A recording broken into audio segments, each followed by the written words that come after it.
నమస్తే అండి, welcome to Triveni's kitchen. ఈరోజు మన రెసిపీ వచ్చేసి బెల్లంతో బేసన్ లడ్డు. కొంచెం కొత్తగా ట్రై చేశానండి. ఇది ఆరోగ్యానికి కూడా చాలా మంచిది. ఎప్పుడు చక్కెరతోనే కాకుండా కొంచెం కొత్తగా బెల్లంతో ఇలా చేశాను. చాలా బాగా వచ్చిందండి, చాలా టేస్టీ కూడా ఉంది.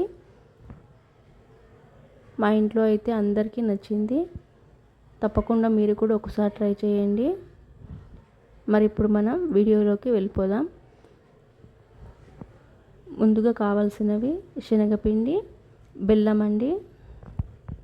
పొడి బెల్లం తీసుకున్నాను. ఈ చిన్న గిన్నెకు శనగపిండి 3 గిన్నెలు తీసుకున్నాను. 3.5 గిన్నెలు పొడి బెల్లం తీసుకున్నాను. ముందుగా స్టవ్ పైన ఒక ప్యాన్ పెట్టి ఒక 7 నుంచి 8 టేబుల్ స్పూన్ల దాకా నెయ్యి వేసుకున్నాను. వీడియోని అయితే స్కిప్ చేయకుండా చూడండి, లైక్ చేయండి. ఇప్పుడు ఎండు ద్రాక్షలని ఇలా వేయించుకోవాలండి దోరగా. వీడియోని అయితే స్కిప్ చేయకుండా చూడండి. దోరగా వేయించుకున్నాక తీసి పక్కన పెట్టుకోవాలి.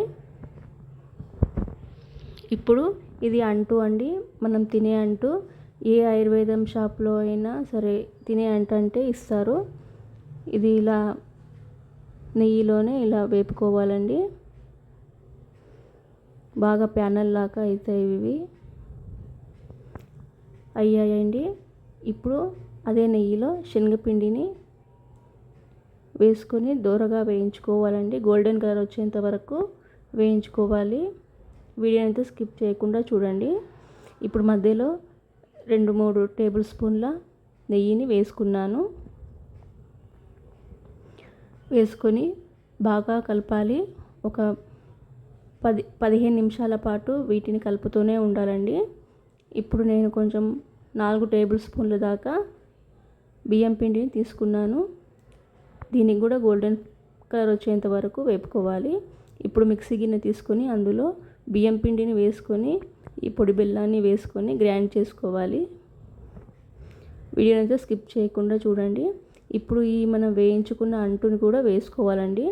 ఇది మనం డైరెక్ట్ కూడా తినొచ్చు అంటును. నడుముకు, కీళ్ళ నొప్పులకు ఇది చాలా మంచిది. గ్రైండ్ చేసుకున్నానండి, అయ్యింది. ఇప్పుడు మనం ఈ శనగపిండి వేయించుకున్న శనగపిండి ఉంది కదా, అందులో ఈ మిశ్రమాన్ని వేసుకోవాలి. వీడియోని అయితే స్కిప్ చేయకుండా చూడండి, లైక్ చేయండి, ఛానల్ని అయితే సబ్స్క్రైబ్ చేసుకోండి. ఇప్పుడు ఈ మనం వేయించుకున్న ఎండు ద్రాక్షను అలాగే ఇలాచీ పొడిని ఒక గిన్నె నెయ్యిని దీంట్లో వేసుకోవాలి. మనకు ఎంత కావాలో అంత నెయ్యి వేసుకోవచ్చండి. నాకు ఇంత సరిపోతుందని నేను ఇంతే వేసుకున్నాను. ఇలా లడ్డూలు చేసుకోవాలి. ఇప్పుడు అన్నీ ఇలాగే చేసుకోవాలి. నెయ్యి ఎక్కువ వేసుకోవడం వల్ల లడ్డూలు అనేవి చాలా టేస్టీగా వస్తాయండి. అయ్యాయండి. సర్వింగ్ ప్లేట్లో సర్వింగ్ చేసుకున్నాను. ఇలా కాజుతో గార్నిష్ చేసుకున్నాను. ఇవి చాలా గుల్లగుల్లగా మెత్తగా వచ్చాయండి. తప్పకుండా మీరు కూడా ట్రై చేసి ఎలా వచ్చిందో కామెంట్ సెక్షన్లో కామెంట్ పెట్టండి.